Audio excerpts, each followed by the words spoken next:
Alrighty, welcome everyone to another edition of the GSMC College Football Podcast, brought to you by the GSMC Sports Network. I am your host, Tommy Brzee. As always, it is Monday, May 27th, and we have a great show for you today. We're going to start talking a little bit about the House settlement that we had some trouble with on Friday, which we'll get into here in a second, actually. And then we're going to jump into Jaden Rashada and how I think this lawsuit is not only something that the sport needs, but is very, very important for the future of the sport and how it's handled. And then we'll get into a little bit of talk around Jim Harbaugh. There was an interesting piece made by John Talty as well as Aaron Ketiyian.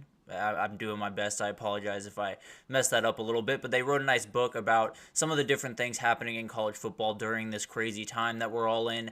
And it included a little story about Jim Harbaugh and how his leave from Michigan was not necessarily what it seemed like on the outside. Then we'll get into a recruiting update. Tons of stuff have happened for the 2025 class that I really, really want to break down for you all. And then we got a Good Vibes Monday, and we're going to break down all of the updates for the College Football 25 game. Tons of really cool things to break down in that. Obviously, happy Memorial Day to everyone out there, including everyone that has served or is serving right now. But before we jump into the show, I do want to remind you all we get tons of questions and comments throughout the show. And the best way for you all to get your question on the screen and we can have a fun back and forth here is to use the tip and donation link at the bottom of the screen, gsmcpodcast.net. It's a huge help not only to us here at the network, but to you all. You get to have a fun kind of back and forth experience here. We all get to kind of know each other a little bit better, which is always a good time.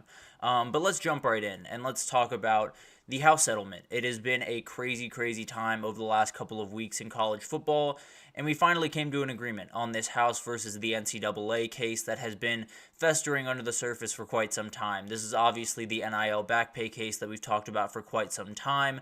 I wanted to break this down just kind of bare bones right now. We will revisit it tomorrow. We are going to try to redo what we did on Friday, which did not go necessarily the way I had planned it. Some audio issues on my end, but we have that totally fixed. We will be back with Andrew Tate and Samantha Genzer tomorrow to talk about all of this stuff, but wanted to break down just what this agreement is and just what you can kind of expect from it going forward. So a couple of the big time things is amateurism is fully dead. The idea that college sports are going to be amateur at this point is a thing of the past. And frankly, it's probably been that way for the last couple of years, but this is the final nail in the coffin there. There's going to be, schools paying players.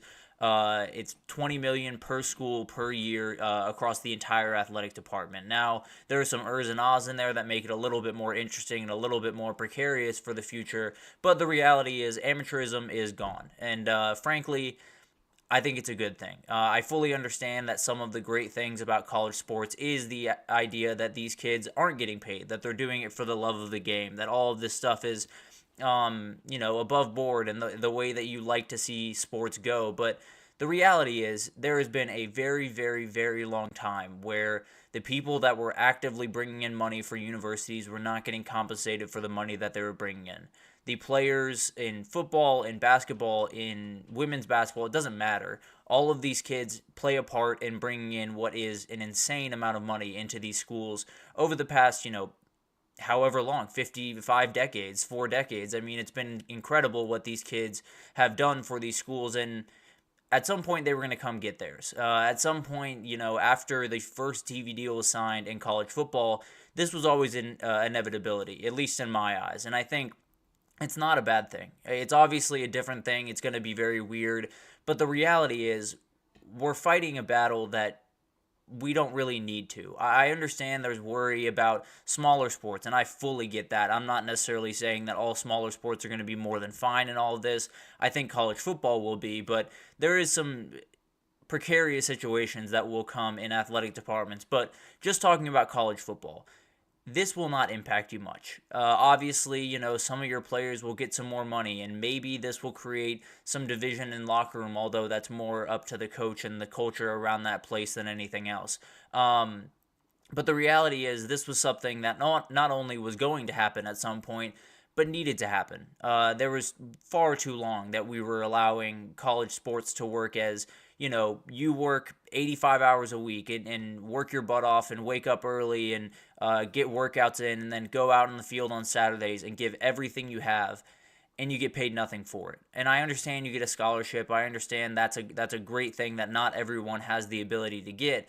But the reality is that's not the amount of money that they're actually bringing into the school. In fact, I think you'd be just astounded to hear what the number would be for a lot of these athletes around the country for what they've done for athletic departments. But let's break down kind of the specifics of this, because it gets a little bit interesting. It gets a little bit sketchy as we kind of get a little bit deeper into this. And so, as I said, it's $2.8 billion to former athletes from 2016 to 2020. Now, I'm sure you're wondering right about now, what about the guys 2015 and before?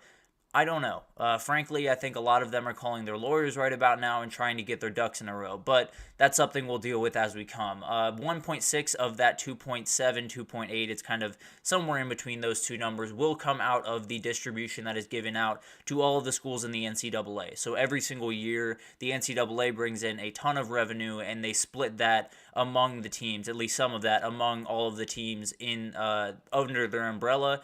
And they're doing that for this. And the problem with that is the way that it's being broken down. Now, it sounds like about 60%, it sounds like 60% of it is being handled outside the Power 5, and then Power 5 will handle 40%. Now, there are way more non-Power 5 teams than Power 5 teams, of course, so there is a little bit more of a leeway in the amount of money that's being taken away. It looks like Power 5 schools are expecting to lose between $1 and $2 million every year, whereas Group of 5 are losing about $400,000. FCS programs losing about $280,000. So there's obviously that big gap. But just to give you an idea of what the percentages of those two things are, where yes, the Power 5 is getting hit the most from a dollar amount, but also they have a lot of money. They have a lot of money to spend and a lot of ability to kind of yield that money. So paying that 40% obviously is a remarkable amount for 58 teams, but it doesn't hurt them nearly as much as it hurts everyone else. As you can see, we had the Group of 5 losing almost 1% of their annual budget for their athletic department. FCS losing over 1%, about 1.32, and then the very, very low colleges that I believe do not have college football programs are losing about 1.68, and obviously that creates a little bit of a problem. There was a way to do this equitably that the CCA 22 conferences sent in, where it was 0.88 from everyone. It would be the Power 5 paying about 58%, so it gives you an idea of what the gap is in that the money in the Power 5 compared to the Group of 5 compared to the FCS. So everything seems to be kind of set in stone, and that's just kind of the way it's going to be. But one of the bigger impacts in this, obviously the money impact, is going to be something that we're going to be touching on a lot, and there's going to create some very tough decisions for a lot of athletic directors out there. But the reality is, let's focus in on football. We will get to all the other sports, especially tomorrow with Samantha on. Definitely want to get her thoughts on this. But one of the big impacts is on roster size more than anything else. Right now, a football team can have 120 guys, but they can only have 85 scholarship guys. Now, the roster has shrunk to 100 guys, but also with that, scholarship caps have been done away with. So you can kind of play around with that as you see fit. And that creates a lot of questions, as most of this stuff does. Obviously, you want all of your football players on scholarship, and they have the money to put that forward. Now, where does that come from? That's a totally different question that we got into a little bit last week with private equity and some different options. But the reality is, when you're looking at these programs and you're looking at football can handle 100 scholarship players, no problem. That's not an issue. They could handle 120 with no problem. The reality is, this is something that probably needs to happen across many sports. Right now, baseball teams are limited to 11.7 scholarships per team on a 39-team roster. So, or 39-man roster, excuse me. So, they're very much going to need that, little bit of boost. And the problem with that, or not necessarily a problem if the money is right, you have to add that to the women's sports as well. Title IX is still very much a part of this. It needs to be a part of this. It is the reality of college sports, and the longer that we, push that under the rug in these discussions, the longer it's going to become a problem. So that's something that has to change. Well, if you add, 15 to football and 12 to baseball, or whatever way you add it, a couple to basketball, you have to add all of those over to women's sports as well. Now, the funding for that might be a little bit tough, and maybe there is some decisions made there that are not super popular. Hopefully that all of that money comes through, and maybe this ends up helping women's sports in the long run, which would be an incredible thing. But there are some very, very interesting decisions that are going to be made, not only on specific teams with rosters and with the way that they break down their scholarships, but as an athletic department as a whole, trying to break down how this all looks, how this all works in the future, and how you're going to split up that money, because I bet the majority of it is going towards those college football teams. There's still tons of questions about how this will be implemented, how this money will be split between teams and players, and I'm a little bit worried about the way that it'll be split, partly just because there are certain people in charge of that I don't necessarily have the greatest faith in to make the best decision for the student athletes. Now, all that being said, there's a lot of big decisions that need to be made, and I'm not in a position to necessarily bash someone for making these really tough decisions, because I don't know what I would do in these situations. But the reality is, this is a step forward. This is something that absolutely was going to happen. It was absolutely probably needed to happen, because it's been way too long that a lot of these college athletes have been putting their bodies on the line, sometimes their lives on the line, on a football field or on a basketball court, and not getting compensated fairly. I understand they're getting scholarships. I understand they have a very, very nice life in those college towns, but we got to be realistic. These people are professional athletes. They're putting everything they can into winning football games, and you got to give them their fair share. That's just the way it is. Now, how much each player gets, how much each school gets, how small schools adapt to this, how small sports adapt to this, I don't know. I'd love to tell you that all college sports in general are going to be more than fine. I'd love to tell you that everything is going to work out the way that you want it to, and the money's going to find its way, and the scholarships will find its way, but I don't know. I know that college football will be okay, because there's way too much money to be lost if college football is not okay. I know that for a fact. Now, can I say the same thing about women's softball or swimming or any of the other smaller sports? No, I wish I could, but this is a step forward. This is giving, a blueprint of what the future is going to look like, and there's still plenty of steps to take. Don't get me wrong, there's still plenty of questions to answer, but the reality is, when you look at the world that has been created around college sports for quite some time, this is something that needed to happen. You needed to start compensating athletes, and not only compensating them through scholarships or through NIL deals that are a little bit few and far between sometimes. You got to give them something that is normal, that is usual, that you can really build around. Because I think NIL has created kind of a confusion around some of these issues, where you get a lot of money at one point, but maybe it takes a little bit longer to get your next deal, and then you're struggling for money again. So I think it's better. It definitely opens a door for at least us to take steps forward from here. Obviously, it's not necessarily the most beautiful thing in the world, and definitely has a lot of questions to be answered, but right now, the way I look at college sports and college football is just take that 1% step forward. Maybe you have a couple of questions in front of you, but take that step forward. We'll deal with the next steps the next day. So it's obviously, a ton of questions still out there, but at the very least, we're getting closer to answering them. And actually, that's what I kind of want to talk about in the next segment. We're going to take a break here, and when we come back, we are going to talk about Jaden Rashada and how I think not only is his lawsuit necessary for college football, but I think there will be a lot of people talking about him in very, very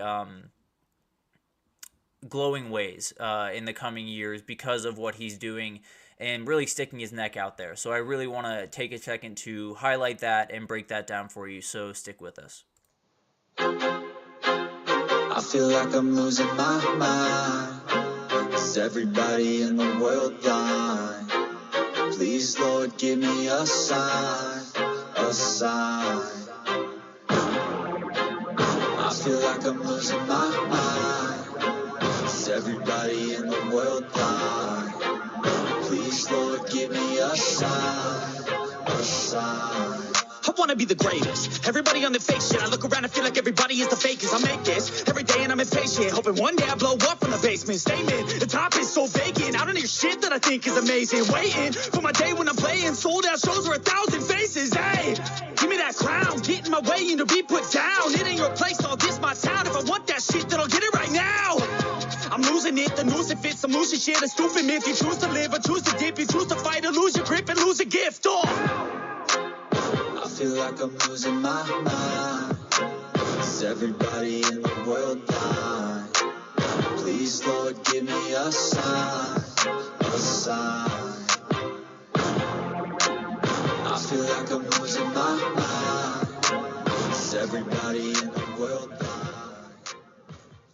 Alrighty, welcome back everyone. We just talked about the House versus NCAA case, broke down kind of the bare bones of that and what it kind of looks like in real action. We will break that down tomorrow when we have Andrew Tate and Samantha Genzer on. Hopefully we will break that down with audio so it's not annoying for you all and you're not just listening to me talk to myself. But let's break into segment number 2 here and talk about Jaden Rashada. This is a lawsuit that obviously shook the college football world. He has sued Billy Napier as well as a big booster and a former employee for an NIL deal that went sideways. And there is a number of different things to unpack here, but a lot of the stuff is really just goes back to one big time principle, which is this NIL system is broken, and it's broken every which way from Tuesday. So I want to break down why Jaden Rashada is doing something that is not only necessary, but super important to the future of college football. I understand that there is going to be a ton of people saying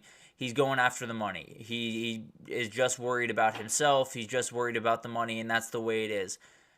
I promise you, that is not the full driving force behind this. Now, if I'm him and there is a signed contract saying I'm owed $13.8 million and I'm not getting any of that, I'd have a problem too. I'll be totally honest with you. I would probably be in his situation as well. But the reality is Jaden Rashada has put himself in the national spotlight.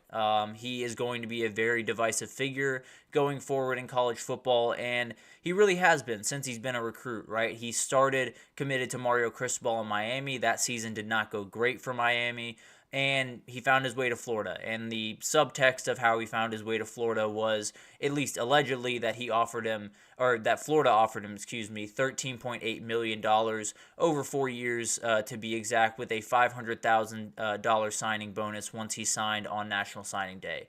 That apparently was something that Billy Napier had promised. That's what, at least what Jaden Rashada's camp has said throughout this early part of this case. And from there, he went on to Arizona, had some injury troubles, didn't necessarily catch on the way that he had hoped, did start some games and is a very talented kid, but once those injuries set in, it just wasn't the year that he had hoped, I'm sure.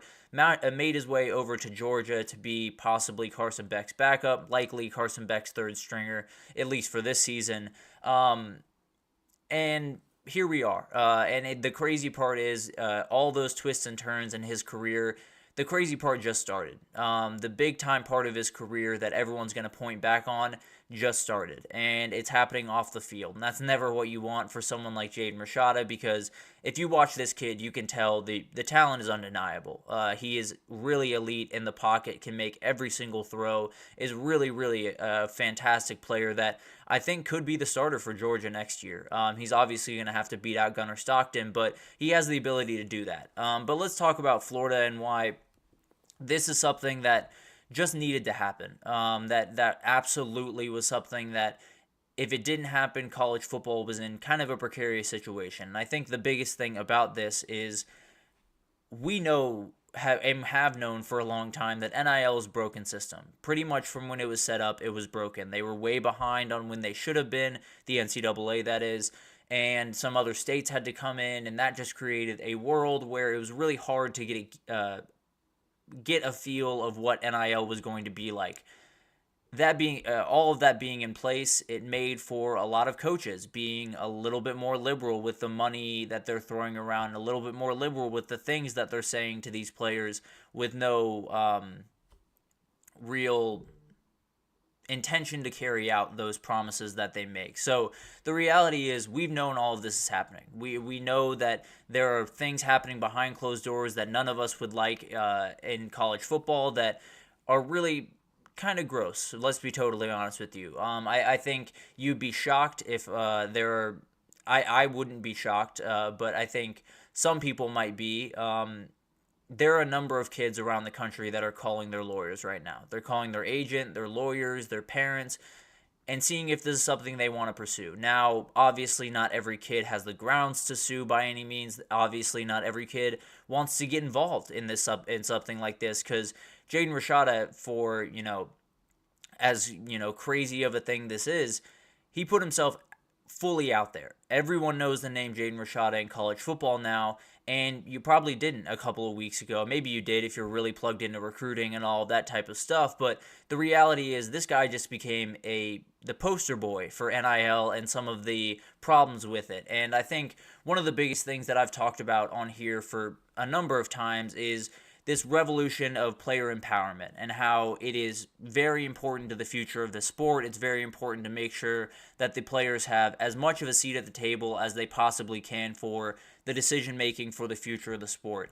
The issue with that is they implemented a ton of things without the players' input. NIL, transfer portal, all of this stuff was implemented without bringing in former athletes, without bringing in current college football, college basketball players to figure out not only what was the best way to make sure these kids had freedom to make decisions that they want to make, but also not get themselves into trouble. And I think we often forget there is this big thing that I've noticed happens around most sports, but especially college sports over the last little bit, is these guys now have money and they drive really nice cars and they have some swag to them, and some people don't like that. And there's a little bit of a energy of, you have the money now, you're going to get treated the way you're going to get treated, and that's the way it is. But the reality is, these are 18 to 22-year-old kids. Especially in Jaden Rashada's case, this is a 17-year-old kid that was just trying to figure out what his future was going to be like, trying to figure out what was best for him.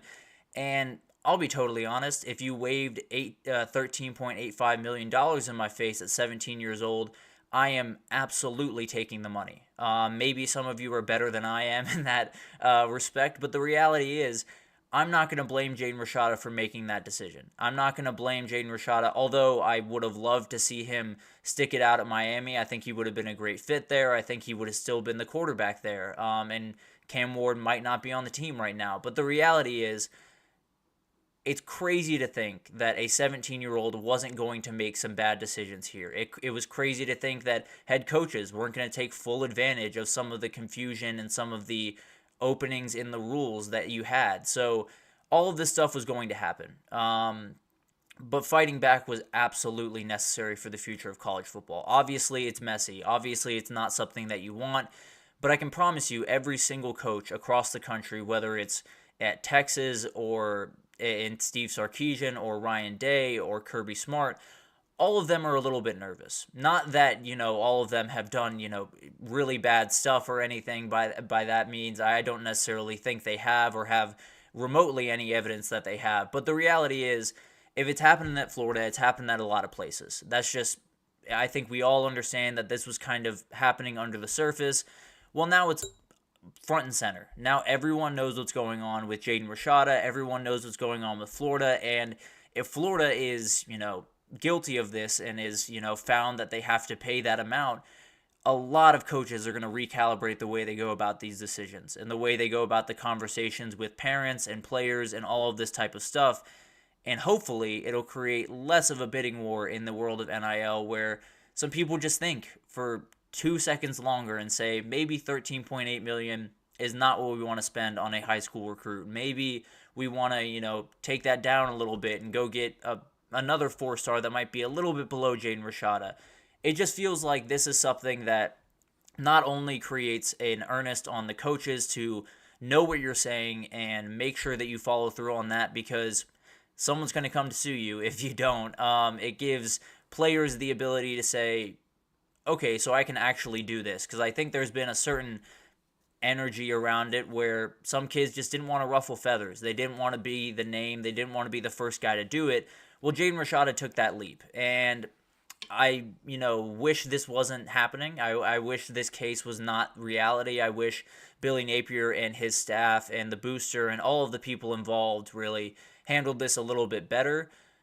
But if they didn't, if they took advantage of this kid, if they took money that was essentially rightfully his the second he signed that contract, I don't really blame Jaden Rashada any bit. I think there's a question to which how much money he can get and how much argument he has, especially under the new NIL rules in the NCAA. But the reality is this kid did something that a lot of kids have thought about, that a lot of kids have kicked around and just said, it's probably better to just keep my head down, keep working, and not worry about it.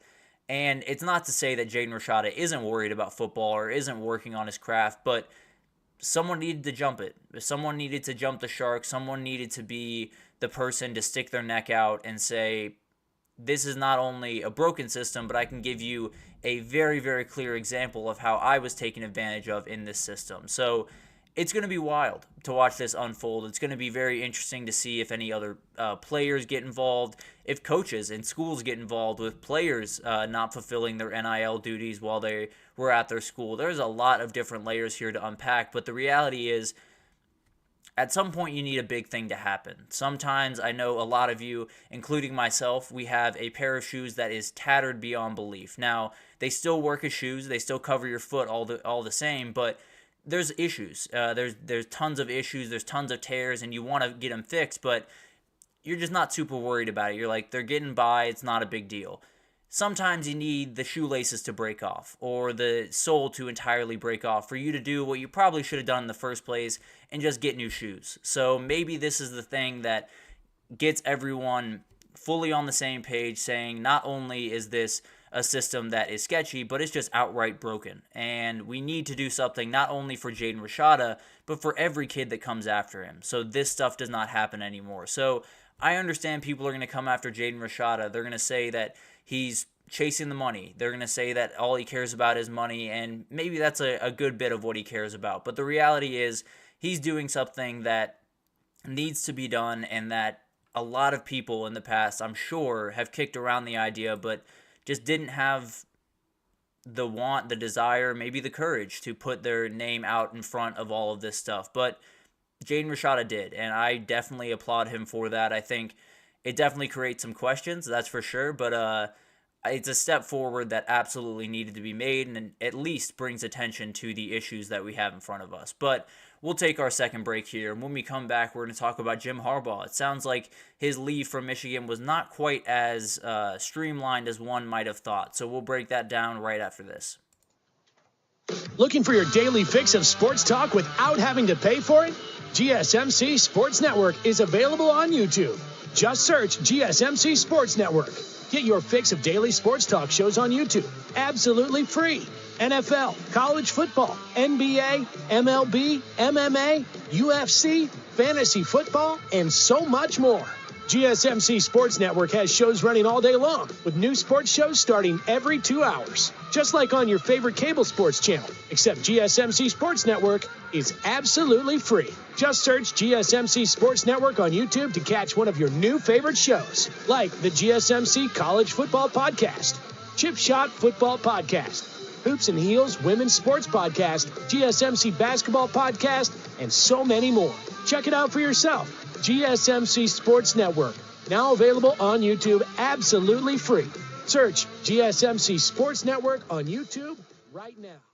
Alrighty, welcome back, everyone. We just talked about Jaden Rashada in that case against Florida, and how I think, although it creates a lot of questions and is not necessarily something you want in college football, is something that is super important to the future of college football for not only Jaden Rashada, but a ton of guys coming after him. So we'll break that down more and more as details come out about that case. But let's talk about Jim Harbaugh. And a very, very interesting story came out from John Talty as well as Armen Keteyian. I very much apologize. I absolutely did my best there, I promise. But they released a book entitled The Price, What It Takes to Win in College Football's Era of Chaos. And I think that's something that we all are interested in, right? There is definitely a big-time confusion of what the right formula is to win in this new era, and he told a ton of very interesting stories about the new things that have happened. They include details around Nick Saban, Jimbo Fisher, Lane Kiffin, Jaden Rashada's lawsuit, some of the stuff that built up into that, and then Jim Harbaugh and the end of his time at Michigan. And to me, this was the most interesting part of all of this. And obviously, there has been a ton of questions about Jim Harbaugh. A lot of people thought he just wanted to go to the NFL and was going to jump at the opportunity.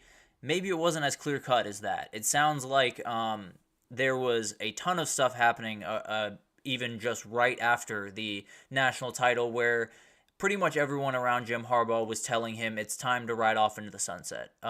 You've done everything that you wanted to do here. You've won the title. You can ride off. And obviously with the Connor Stallions and sign stealing stuff that was kind of lingering on under the surface, it made it even more of a beneficial move for Jim Harbaugh to move on. That being said, it sounds like Jim Harbaugh wasn't as keen as some other people were. Now, his attorney really did push him towards kind of leaving and finding another job and possibly, going to the Chargers, which is where he ended up. And the interesting thing about this is the attorney in all of this, Jim Harbaugh's attorney, definitely came forward and was very, very honest about the way that he felt this was going to go down if they let this kind of roll out. He said, he told Don Yee, who is Jim Harbaugh's agent, he basically said, if he comes back to Michigan, he is going to get punished, and they will do everything in their power to punish him, and do it to the best of their ability, whether it's 4 games or 6 games or whatever it looks like for the next season. He was going to be suspended for games, and they were going to make sure it was as many games as they could get over. I think all of us kind of saw that from the NCAA this last little bit, where they felt like they were a little bit out to get Jim Harbaugh. Now, he created a lot of that for himself, which I'll get into a little bit later, but the reality is it felt like they had a little bit of a vendetta. I'll be totally honest. Now, he did plenty of things that made them have that vendetta, but that's the reality, at least as I saw it. And I think it was there was a little bit of an undertone to all of the stuff happening around Jim Harbaugh, right? Even the championship that happened, there was always the undertone of Connor Stallions, that guy right there, and the effect that he had on this team and this season, and would they have won the title if they had Connor Stallions? If they didn't have him, would they be a bad team? Who knows? But the reality is there were a lot of stuff that went on in 2023, and I think if you take just 1 or 2 of those things out of Michigan's story in the 2023 season, not the national championship, of course, but if you take out Connor Stallions, which is a huge thing to do, but let's just do it for fun here. If you take out Connor Stallions, if you take out a confusing relationship with the AD and Ward Manuel, which we'll get to here in a second, I think he might still be in Ann Arbor. Now, $16 million to coach an NFL team is not necessarily something you turn your nose up at by any means, but it sounded like Jim Harbaugh wanted to stay put. There was just too many confounding factors around it to make that the best decision for him. So during this time, he went on kind of a 2-day vacation, kind of like Nick Saban did with his wife, and he talked to one of his longtime friends, Todd Anson, and basically it was just a rant. It was essentially just a big-time rant against, not necessarily against, but just talking about Ward Manuel, that guy right there, the AD over at Michigan, and saying it just felt like he didn't have his back the way that he would have liked, especially coming up on some discussions where Ward Manuel is going to be a huge part of those in making what the negotiating with the NCAA is probably the best way to put it, putting it in their hands rather than the NCAA hands. A lot of things could have happened, and Ward Manuel would have been the person to make all that stuff happen. So if from Jim Harbaugh's perspective, he felt that Ward Manuel wouldn't have been too kind to him in those discussions, I don't necessarily blame him for being a little bit worried about that. Tony Petitti obviously was going to have to suspend him at some point, and he already did it before with a 3-game suspension to start the year, but it was going to have to happen. I think we can all agree on that. It is obviously something that really shocked the college football world, and if you just let it kind of go by the wayside, you're doing everyone a disservice. So I fully understand that. It sounds like Jim Harbaugh, right after that outburst to Anson, as it was put in this book, he took his interview with the Chargers, and it just felt like everything kind of fell into place from there. It felt like he had a ton of really, really confounding factors in this, where he wants to be at Michigan. He is a Michigan guy. He played for them. He is, everything about him is Michigan. But the reality is, sometimes you got to just make decisions that are somewhat self-preserving, somewhat are just the better decision for you. And I'm sure it helps that that is the franchise that he played for. So a lot of things went into this. But the reality is, it sounds like Jim Harbaugh was not as keen to leave Michigan as, honestly, I thought. I thought it was really just a matter of the right NFL job opening up. And once the Chargers did, I definitely felt like he was running to those offices to get that job. Now, I'm not saying that he was not very keen on getting that job or very interested in that job, but it sounds like it was a little bit more of a murky situation. Michigan offered him a good contract to make him the highest paid coach in the country at about $11 million a year, which has since been jumped by Kirby Smart. But the reality is, there were a lot of confounding factors in those last couple of days. It wasn't just, get me an interview with the Chargers, get me an interview with every team out there and see where I land. It was really, him fighting between two parts of himself. The part that really wants to continue what he started at Michigan and really wants to keep that tradition rolling and be one of the top coaches in the country, easily number 2 behind Kirby Smart. But also, with all of the stuff happening around that program, all of the stuff happening around him, and the worry that if you come back, get suspended for 6 games, don't necessarily have the year that you had, are those offers going to come through the same? Is all of those confounding factors led him to LA. And I think, frankly, he made the right decision for himself, especially with all of the stuff going on around him. Being able to get rid of that headache is huge. Now, the question obviously will be, what if? What if I'm glad the Connor Stallions thing was figured out, but what if it wasn't? What if we had no idea that that was a part of their championship run, and Jim Harbaugh looks like just one of the best coaches ever, and that team looks like one of the most interesting teams of all time, where it's not necessarily the most outright talented, but a lot of leaders, a lot of tough guys, a lot of people that do their things the right way. And I don't know, it's going to be a what if, and it's a very, very interesting what if, because who knows what would have happened to Michigan if Harbaugh was still there. I mean, I frankly think they're in a really good position with Sharon Moore going forward, but it would have been a fascinating storyline to see Jim Harbaugh going back to Michigan after flirting with the NFL for a 4th time, finding his way back to Michigan. But it sounds like some confounding factors just got in the way of that. So it's very, very interesting. It's one of those things that is always going to be a what if, is always going to be a hypothetical, but is definitely one that I think Michigan fans will start to unpack here pretty shortly. If Sharon Moore doesn't necessarily hit the way they want to, they'll be thinking about this. If the next 5 years don't go the way that they wanted to, they'll be thinking about this. And it's obviously not the situation that you want Jim Harbaugh to be in to make this decision, but sometimes it's a little bit about self-preservation, and he found that in LA. So obviously a very interesting story. Doesn't necessarily change anything for the future. It just is one of those things. You got to wonder what if a couple of these things didn't happen, and the Michigan story is a little bit cleaner than it is today. But that's a very interesting thing. We'll definitely break down how Sharon Moore is doing, and maybe if that starts to creep into some fans' mind around there. But we're going to take our 3rd break here, and when we come back, we're going to talk about recruiting. Tons of stuff have been happening around the country. We're going to take you around to some big-time decommitments, some quarterbacks that are still out there to be had, as well as some big-time camps that are coming up. So we'll break all that down right after this, so stick with us.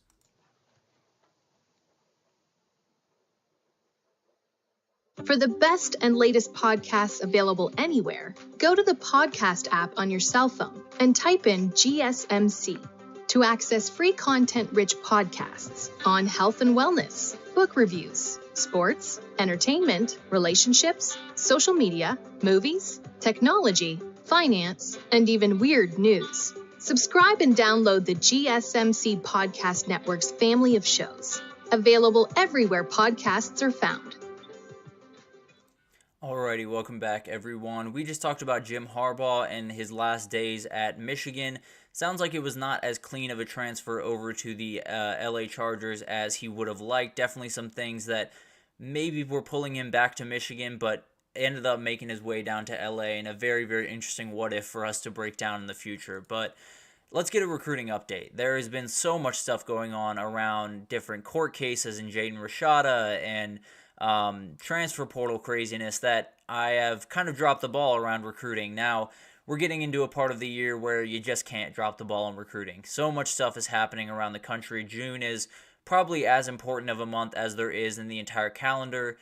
Take out December because that's where signing day happens. But other than that, there is a ton of stuff going on over the summer, especially in this next month. But I kind of want to give you guys an idea of where we sit today, and then we'll definitely keep doing this throughout the summer just because there's going to be tons of commitments, and usually when you see a commitment right around here, that's the one that they're going to stick with at least 90% of the time. So it'll be fascinating to watch this unfold, but I want to start with Decorian Moore. He is officially a free agent again. He is decommitted from LSU about a week ago or so. This is one I kind of expected, to be totally honest with you. He's a very talented kid, and LSU is still very much in the running there, but so many teams were coming after this kid. So many teams were pushing really, really aggressively that I don't think it's super surprising that he wanted to take a step back, get his lay of the land, make sure he's making the decision that's best for him, and then attack it fully. It sounds like Texas is the front runner right now. A couple of crystal balls have been put in for them, but also Ohio State is right there in that conversation, as well as LSU. Still a little bit further on the outside now, obviously, with the decommitment, but they're still in there and definitely could flip this guy right back if they really if they push hard and kind of have a couple of things fall their way. Also with Texas, you have a couple of guys that it looks like Texas might be able to put together one of the best wide receiver classes we've seen in quite some time. They are leading right now for 3 different 5-star wide receivers, the number 1, the number 3, and the number 4 guy in the country in Decorian Moore, obviously. Then we have Jamie French, a fantastic player that used to be a Bama commit, and Khalil Lockett, a very, very talented wide receiver. If somehow Texas can pull in all those kids, it might be the best wide receiver class we've seen in forever. So it'll be fascinating to watch all of this. I think Decorian Moore is one of those guys that he's going to burst onto the scene. I see no other way about this for this kid. I don't necessarily know if he's going to be a wide receiver 1 to start off or anything crazy like that, but there's no part of me that doesn't see this kid absolutely exploding the second he gets onto a college campus and become the player that he is absolutely capable of being, which is darn good. But let's get into some quarterbacks, and let's start with Julian Lewis, the number 2 quarterback in the entire country. Definitely has been a big topic of conversation right now. He is committed to USC and seems to have a very good relationship with Lincoln Riley over there. Georgia has kind of backed off since getting Ryan Montgomery, the number 10 quarterback in the country, on board there. But Colorado is the new team pushing. Dion is very much trying to get this kid, and for good reason. Shedeur Sanders is walking out the door. If he walks into Colorado next year, he will be the starter as a freshman. I have very, very few doubts about that, partly because of the quarterback depth they have there at Colorado right now, but he also might do that at USC. Who knows? Miller Moss and Jaden Maiava are both very good quarterbacks, but this spring has not necessarily been what either of them wanted it to be, and it'll be very curious to see what they do this upcoming season, because USC could be a place where a quarterback position is wide open after this year. So definitely watching Julian Lewis. I think he's someone that I'm expecting to stay at USC, but who knows? Dion's capable of pulling off some pretty remarkable things. But the top 11 quarterbacks are off the board, and the reason for that is Madden Iamaleava, the brother of Nico, has made his decision. He is committed to UCLA.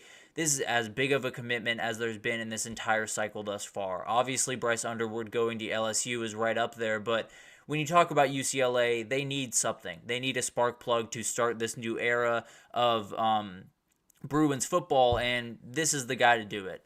He is absolutely a fantastic quarterback, a great build, can throw the ball all over the field, is a real gunslinger, and when you're Deshaun Foster, it's lovely to have the quarterback of the future figured out. Now you got to keep him on campus, which is a whole other conversation. But as of right now, it looks like UCLA might just have their quarterback in 2025, 6, 7, who knows how long. So definitely a huge pickup for them there. And then we have some interesting stuff going on with the quarterback position at Texas. It sounds like Texas has a commitment from KJ Lacey. They are locked in there, but they're looking the way of Keelan Russell, that guy right there. He is Decorian Moore's teammate over there at Duncanville in Texas, and this kid is incredible. He's committed to SMU right now, has been gaining more and more steam in the recruiting trail, and Texas is very, very much pushing for this kid. If they can flip him, I would very much expect KJ to go somewhere else, to decommit and find a new place to play, and I think Bama might be that place. He flirted with them early on in the process. That was when Nick Saban was there, so obviously some things have changed. But the reality is Kalen DeBoer and quarterbacks, you don't necessarily need to sell them too much over there. So it'll be interesting to see what happens there. I think both these guys are really remarkable players. I'd lean Keelan Russell as just the safer option between the two just because of a size component. But the reality is, whichever one Texas ends up with, which I think they'll get one of them, I think they'll be more than happy. And Texas had a very, very nice weekend. They added a couple of commitments from some high 3-star offensive linemen that happen to be brothers, Devin and Jordan Coleman, both very talented kids, around 6'4.5", 345 for both these kids. So tons of size, SEC type size. Obviously, people will say they're 3 stars, whatever, but when you got that size and you got that ability, it could work out for you quite nicely. But we're getting into that time of year where there's tons of camps and tons of stuff going on around the country, and the biggest one is the Elite 11 camp. There is so much stuff going into this one. 20 big-time quarterbacks are going to head out to LA and compete against each other. It is honestly some of the most fun I have, at least covering recruiting, just because there's so much stuff to pull away from this, and obviously not all of it is good information or very sound information, because a lot of it is throwing against air or just doing some things that maybe aren't, as applicable to the next level as you would like. But the reality is, getting to see all these quarterbacks out there in front center, it would just be incredible to watch. And this is a really fun group. There's so many incredible guys. Deuce Knight, that guy right there, I'm watching very, very closely, a Notre Dame recruit who I think has incredible upside. Keelan Russell, we talked about, I think has a chance to not only jump up in the recruiting boards, but maybe there's a little bit of a recruiting shakeup around Keelan Russell around this time. And then you have an under-the-radar guy. I would look no further than Kevin Sperry, an OU commit. This guy is very, very talented, can whip the ball around the field, is not the most, highly touted guy by any means, but definitely someone who has the right attitude, has a great head on his shoulders, and can rip the ball around the field. So very, very excited to see what he does in that. And then we have some different things. We have On3's NIL Elite Series in Nashville, where a ton of kids will come together, including, I'm sure, Kevin Sperry, because just about everyone is going to be there. I could give you a name, but it's pretty much every single big-time player that you can think of in this upcoming recruiting class. This is a hugely important event. This is something that I very much applaud On3 for doing, because we talked about it. NIL is a very confusing thing, and a lot of college kids, their first real experience with NIL, or at least talking about NIL, is in those discussions during recruiting, and getting out in front of that and letting these guys know that you have this power, and letting these guys know how to go about these discussions and what's the best way for you, not only for your brand, but just for your well-being in the future to go about these decisions. So it'll be fascinating to watch that unfold. I think it's a hugely important thing that more and more companies should be doing, because we got to send these kids in with as much knowledge as possible, especially when the system is as messed up as it is right now. But also another thing happening is the Manning passing camp. So Arch Manning will be in attendance, as well as Quinn Ewers, Carson Beck. I believe Blake Shapen, I know, is going to be there. Jackson Dart's going to be there. Tons of SEC guys, tons of guys across the country. But those guys will be huge for some of the kids coming in. This is a little bit more of a younger kids, kind of young high school, middle school level kids for the most part. But there are some older kids that will make their way over there to learn from all of these guys. And it always makes for some fun social clips. You'll see, Quinn Ewers talking to Jackson Dart, and it'll be a fun thing to kind of break down and see what happens there. Obviously, it's something that is a very highly touted camp, very important camp for a lot of kids. So very, very interested to see what happens there. Recruiting is kicking into high gear. There's no two ways about that. The summer is when a lot of stuff happens. Even this weekend is going to be a crazy time around the country. I know Texas has a crazy recruiting schedule. I'm sure Georgia does, as well as Ohio State. So tons of really, really big things coming in the next couple of weeks. We will definitely keep you updated. Likely we'll do this probably once a week, maybe once every 2 weeks, depending on the news cycle, just because there's going to be tons of stuff happening. Tons of rumors, tons of flips, tons of commitments and decommitment. It's going to be all over the place. So we'll try to break it down as best we can. We will let you guys know all of the updates as we need to get them. I think Decorium Moore is the guy that I'm watching most closely as of right this second. But it'll be fascinating to watch that unfold. But we're going to take our last break here. And when we come back, we're going to talk about College Football 25, give you guys a little bit of Good Vibes Monday to start your week. And yeah, so we'll break down all of the updates for the College Football 25 game right after this. So stick with us.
Alrighty, welcome back everyone. We just talked about some recruiting updates from around the 2025 cycle. So much stuff happening around that cycle. We had Decorium Moore decommit from LSU. Sounds like he might be looking in the way of Texas, but tons of stuff can still happen in that one because this is one of the best players in the entire country. But let's break into a Good Vibes Monday, talking about College Football 25, some updates from that. Obviously, we got the trailer for College Football 25 about a week, 2 weeks ago, and I've been waiting for every and any update that you can possibly give me. I don't care if it's a picture. I don't even care if it's fully real, to be totally honest with you. I just want anything to get me more excited about this game, and there's definitely been some really, really cool things that have come out over the last couple of weeks from some different sources, but let's break down some of the big-time ones. There have been some shots in the stadium that I've yet to see any mistakes from, really. It seems like a lot of them are very intricate. Even I saw one of Darrell K. Royal, the Texas Stadium, and they had the band all the way up top. So it shows you that there is a little bit of detail being put into these stadiums in particular, and very, very excited about that. It sounds like recruiting is going to be a huge part of the game, and not only, just pulling in kids and hoping that they hit, but it feels like it sounds like 5 stars are going to feel different than 4 stars, and 4 stars will feel different than 3 stars, and so on and so on. So it'll be very interesting. You'll be able to recruit these kids, and maybe you have a 5-star sign and you just can't wait to get him on the field and get his speed and that type of thing. We've heard rumors that you might have some measurables for these kids where you didn't have them in the past, and it would be really, really cool to kind of just get more excited about the players that you're bringing in and how you can kind of utilize them in your team in a dynasty. So it'll be fascinating to watch that. I think another really cool update is around the playbooks. Obviously, we know there's going to be, I think, 134 different playbooks that are designed around the teams. I don't know exactly how intricate they're going to be because I'm sure there are tons of things that coaches were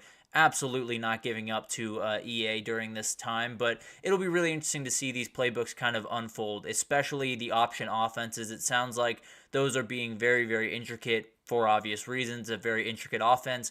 It sounds like things are going to move very quickly in that. It's going to be really, really interesting, and definitely something that you'll see a couple of guys start to run triple option teams, because there are a lot of ways you can attack a team. And especially if you're giving me a full playbook in a triple option offense, I might just utilize that a time or two. But the best update as far as I'm concerned is that helmets can be knocked off in this game. I think we can all agree that laying into the hit stick and seeing a helmet fly off someone's head, at least virtually, is a very, very fun thing. So I think that's something that everyone can get excited for. I know me personally, I'm going to be laying into that hit stick, hoping to get as many helmets off players as possible, just because that's what we want to see, right? That's football right there. And then there's going to be a ticker at the bottom of the screen. Obviously, not the biggest update in the world, but it is a fun and simple way to kind of get fans more engaged, feel like they're on a big-time broadcast, right? And that's kind of the ultimate goal.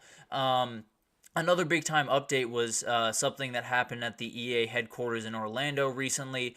Tons of media personalities. Matt Brown, who has been the LeBron James of covering this game as of right now, Chris Vavini and Danny Cannell all made their way down to Orlando because they were invited to play the game. And I have yet to see any update that has been not glowing. I haven't seen anything concrete necessarily that has given us a ton of stuff to look into, but the reality is all of these guys have been astounded with the game. They are incredibly excited about this one, and it seems like it's living up to the hype, at least thus far. Obviously, a lot of that will come to fruition once this game fully comes out, but at the very least, some of the people that love this sport as much as me and you love the game. So that makes me feel a little bit better about the future of it. I think this is a great idea going forward for EA and for a number of different games. Just invite a bunch of big-time media personalities to your studios, let them play the game, and then just let them rave about it for the next couple of weeks, and it'll be incredible to watch some of the new stuff come out. It sounds like gameplay is coming out pretty soon, but we didn't get too much from these group of people, obviously, because you can't just be giving out all the information willy-nilly. That's a dangerous game to play if you're a journalist, but it looked like one of the things that was leased was the matchup screen on the Play Now feature, and it had UCF against USF. And if you're familiar with, some logos for some games, or for what games are called is the best way to put it. The game for Ohio State, Michigan, that type of thing. Iowa State, or what am I saying? UCF and USF is the War on I-4, and that's an incredible name. It's one that I love to no end, and they had that logo in there, and that was huge. They also had the throwback logo for UCF, so it feels like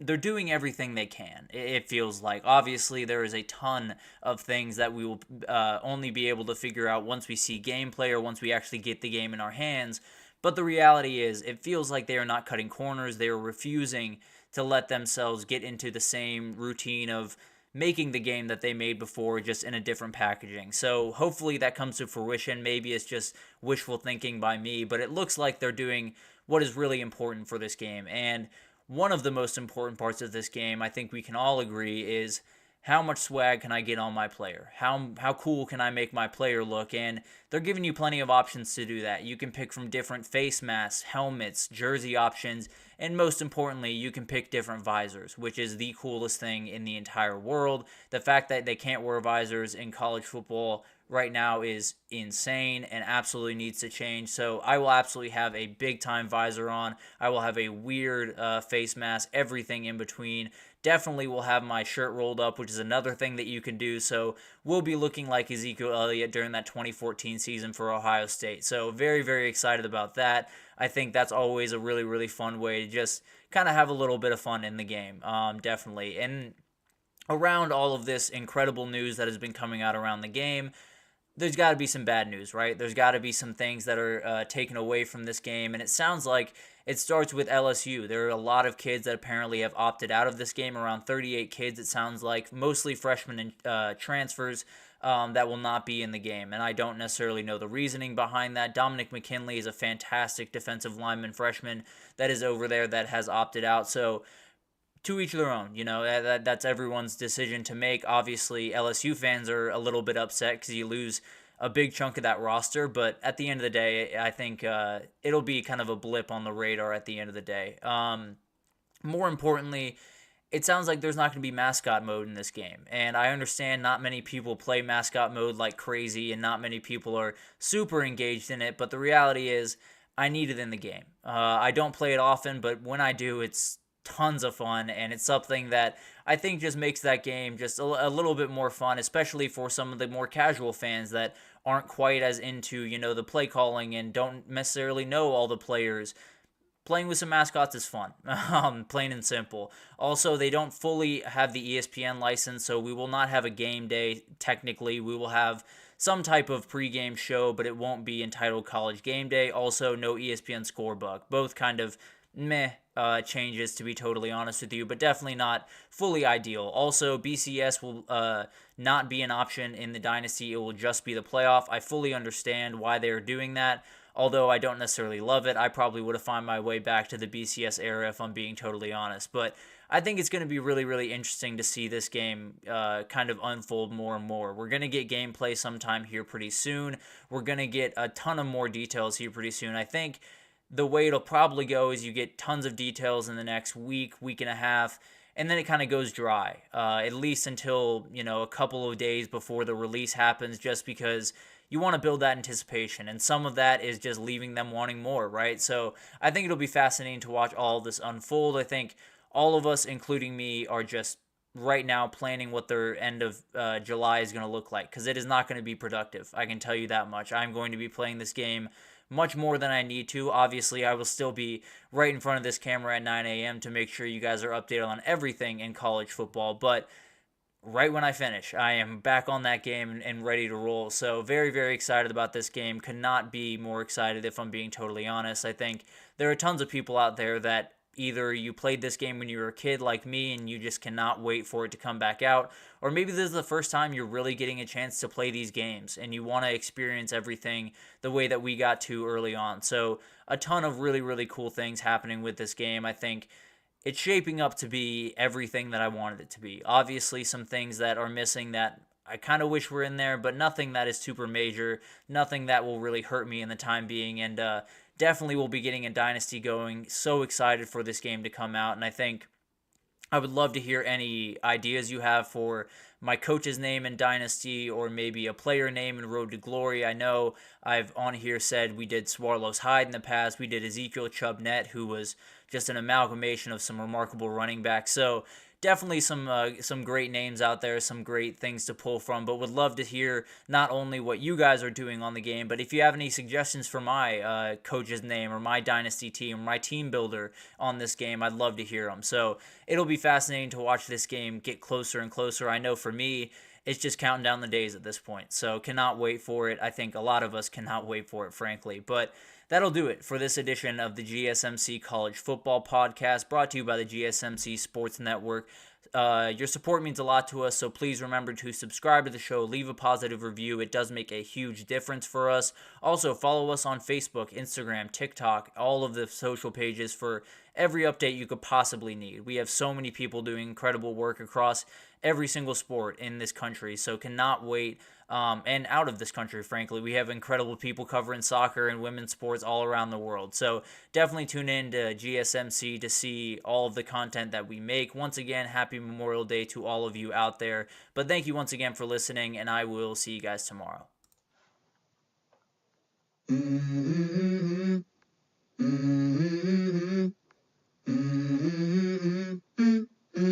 Let's go. I wake up to